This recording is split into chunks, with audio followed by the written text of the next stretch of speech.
Hello students, कैसे हो आप लोग? All good. आज की क्लास में हम लोग शुरू करने वाले हैं आपका second chapter polynomials. First of all, तो ये पॉलिनोमियल्स होता क्या है?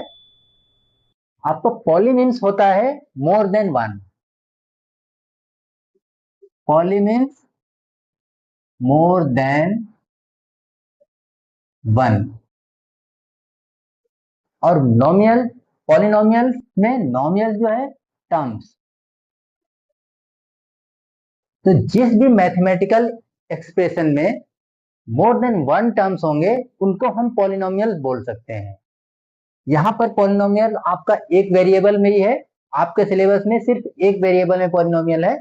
तो जिस हम पॉलिनोमियल्स की बात कर रहे हैं, हमारा जैसे एक टर्म हो गया 7x², दूसरा टर्म है 7x, तीसरा टर्म है हमारा 3।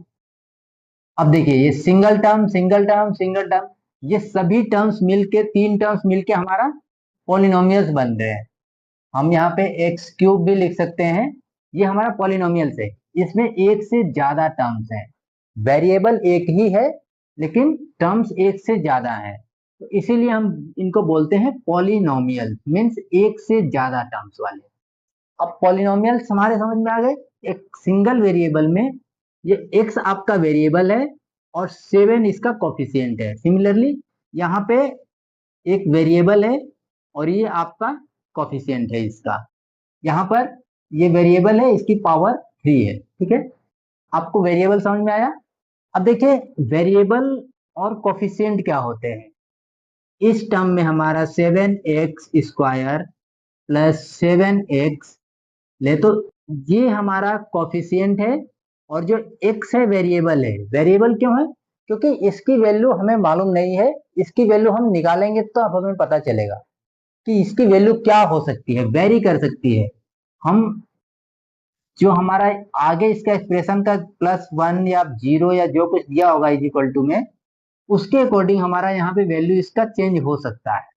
वो वैल्यू हमें कैलकुलेट करना है, इसीलिए हम ये वेरिएबल है और ये एक कांस्टेंट वैल्यू इसका कोफिशिएंट है। ठीक है, इसके बाद हमारा आता है इसमें डिग्री ऑफ पॉलिनोमियल।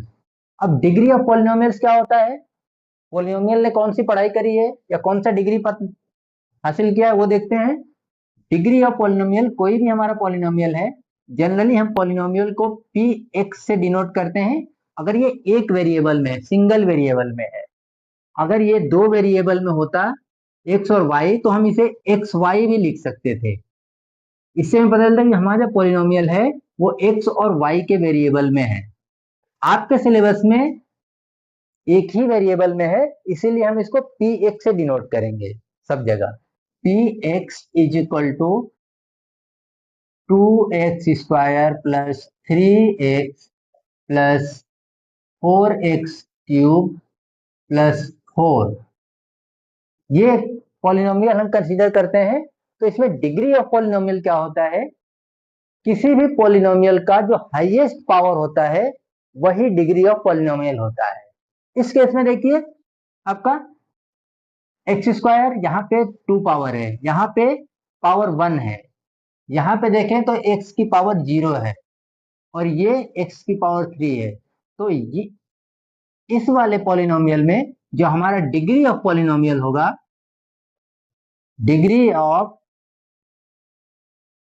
पॉलिनोमियल जो होगा ये हो जाएगा 3, क्योंकि यहाँ पे जो हाईएस्ट पावर है वेरिएबल का वो है 3, इसीलिए डिग्री ऑफ पॉलिनोमियल 3। ठीक है, डिग्री आपको समझ में आ गया कि डिग्री ऑफ पॉलिनोमियल क्या होता है?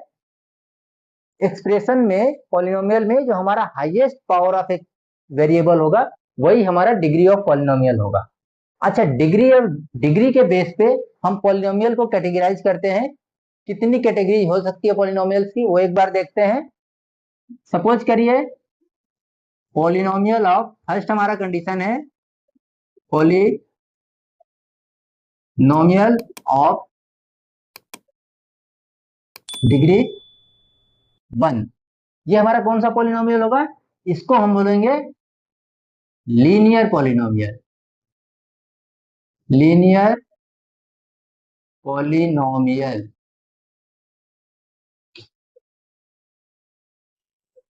अगर polynomial of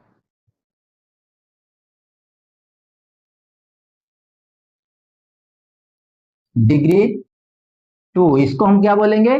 quadratic polynomial. Quadratic polynomial. Quadratic क्या होता है?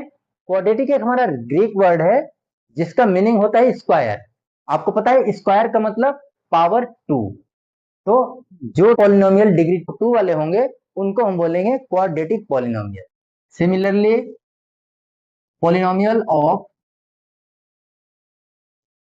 डिग्री 3, इनको क्या बोलेंगे? Cubic polynomial.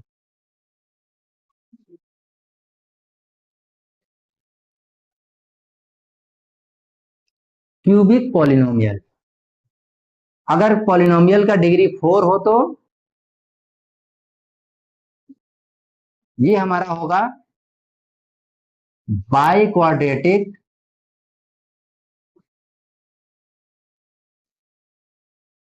Polynomial.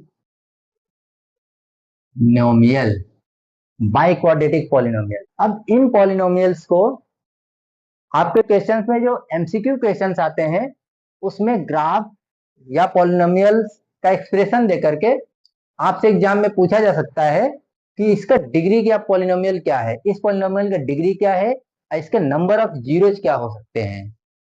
Zeros of polynomial, zeros of polynomial क्या होता है? Zeros of polynomial. Zero of polynomials variable की वो वैल्यू होती है जहां पर एक्सप्रेशन की वैल्यू जीरो हो जाए, यानी उस पॉलिनोमियल्स की वैल्यू जीरो हो जाए। तो अगर हमारा पॉलिनोमियल पी एक्स के फॉर्म में है, कोई भी x square plus 2x plus 4, तो जिस x की जिस वैल्यू पे हमारा ये पूरा एक्सप्रेशन जीरो हो जाएगा वो हम बोलेंगे कि वो जीरो ऑफ पॉलिनोमियल्स है। मीन्स इसको हम सॉल्व कैसे करेंगे? X square plus 2x plus 4 is equal to zero कर देंगे। यहां से फिर हम x की वैल्यू फाइंड करेंगे। हमारे पास x की जो भी वैल्यू आएगी वही हमारा पॉलिनोमियल के जीरोज होंगे। ठीक है। अब जीरोज ऑफ पॉलिनोमियल, हम पॉलिनोमियल को देख के कैसे पता करेंगे कि जीरोज कितने हो सकते हैं? एक पॉलिनोमियल का मैक्सिमम जीरोज उसके डिग्री के बराबर होता है। मतलब अगर कोई पॉलिनोमियल की डिग्री 2 है तो उसके मैक्सिमम जो सॉल्यूशंस होंगे या मैक्सिमम जीरोज होंगे वो 2 होंगे। अगर वो क्यूबिक पॉलिनोमियल है तो उसके जो सॉल्यूशंस होंगे वो 3 होंगे। अगर वो बाई क्वाड्रेटिक पॉलिनोमियल है तो उसके 4 जीरोज होंगे। सिमिलरली अगर कोई लीनियर पॉलिनोमियल है, मतलब डिग्री 1 है, तो उसका सिर्फ एक ही सॉल्यूशन होगा। अब हमारा आता है ज्योमेट्रिकल रिप्रेजेंटेशन ऑफ पॉलिनोमियल। अब ज्योमेट्रिकल रिप्रेजेंटेशन ऑफ पॉलिनोमियल हम कैसे देखेंगे? हमारा पी एक्स क्या हो सकता है? एक हमारा पी एक्स ऐसा हो सकता है। ये क्या है? हमारा एक लीनियर पॉलिनोमियल। क्यों? क्योंकि हमें पता है कि जो लीनियर पॉलिनोमियल होता है उसका हमेशा स्ट्रेट लाइन आता है। दूसरा हमारा क्वाड्रेटिक पॉलिनोमियल क्या हो सकता है?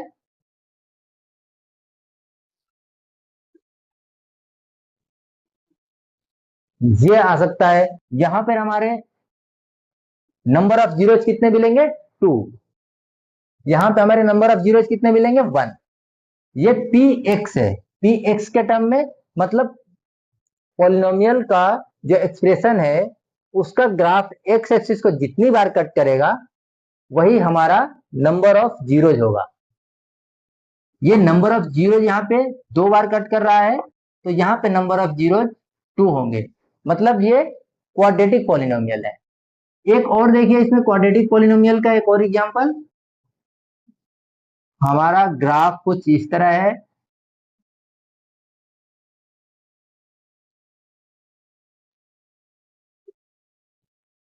ये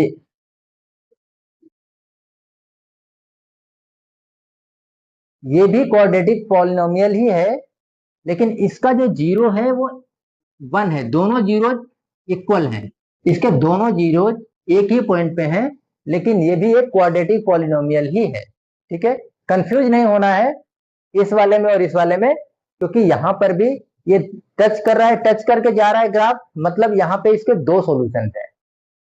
ओके, नेक्स्ट हमारा है पी एक्स। अगर हमारा ग्राफ कुछ इस तरह होता है, देखिए यहाँ पे तीन सॉल्यूशन है, एक्स एक्सिस को 3 बार क्रॉस कर रहा है, एक्स एक्सिस को अगर 3 बार कट कर रहा है, मतलब इसके जीरो 3 है, इसका 0 1, इसका 0 2, इसका भी 0 2, और यहाँ पे 0 3 है, क्योंकि एक्स एक्सिस को 1 2 एंड 3 टाइम्स कट कर रहा है। सिमिलरली अगर हमारा बाई क्वाड्रेटिक पॉलिनोमियल होगा तो ये कुछ इस तरह बनेगा,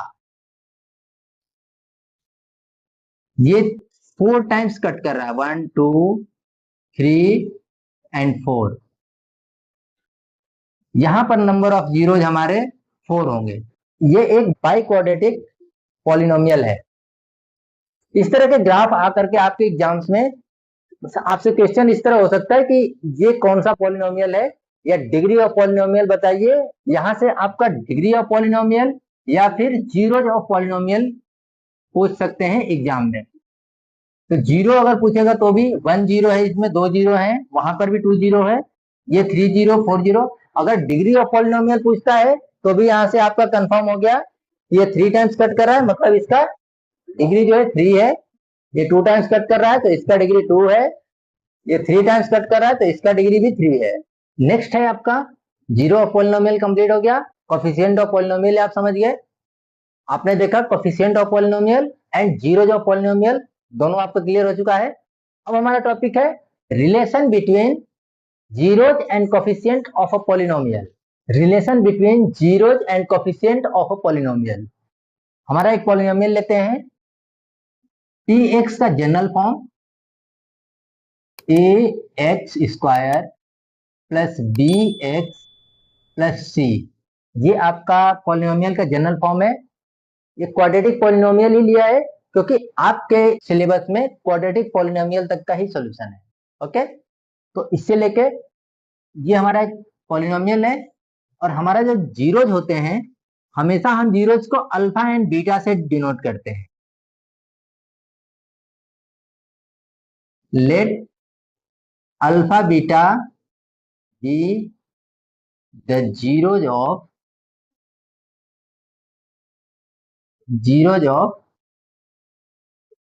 पॉलिनोमियल। पॉलिनोमियल कौन सा है, A X square plus B X plus C. Then sum of polynomials, sum मतलब अल्फा एंड बीटा का प्लस, तो सम ऑफ जीरोज यानी alpha plus beta is equal to क्या निकल के आता है हमारा, minus B by A. Okay, similarly जो प्रोडक्ट ऑफ जीरोज है, product of zeros alpha beta is equal to क्या होता है, सी बाय ए। ये दोनों रिलेशंस आपको बहुत अच्छी तरह से रिमेंबर करना है।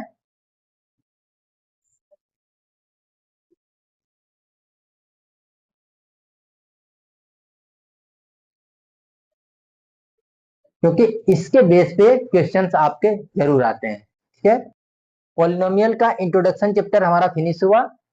नेक्स्ट क्लास से हम इनके जो एनसीईआरटी बुक के क्वेश्चंस है, उसमें से सेलेक्टेड क्वेश्चंस को सॉल्व करेंगे कि उनका सॉल्यूशन क्या हो सकता है। सारे क्वेश्चन सॉल्व नहीं करेंगे, लेकिन जो सेलेक्टेड क्वेश्चंस हैं जिनके एग्जाम में आने के चांसेस है, उनको सॉल्व करेंगे। ओके, स्टूडेंट्स, अगर आपने चैनल को अभी तक सब्सक्राइब नहीं किया है तो जल्दी से जल्दी चैनल को सब्सक्राइब कर लो और वीडियो को लाइक एंड शेयर करो अपने फ्रेंड्स के साथ, अपने क्लासमेट के साथ, ताकि सबको क्लास के सारे नोट्स इजीली मिल जाए। तब तक के लिए ऑल द बेस्ट।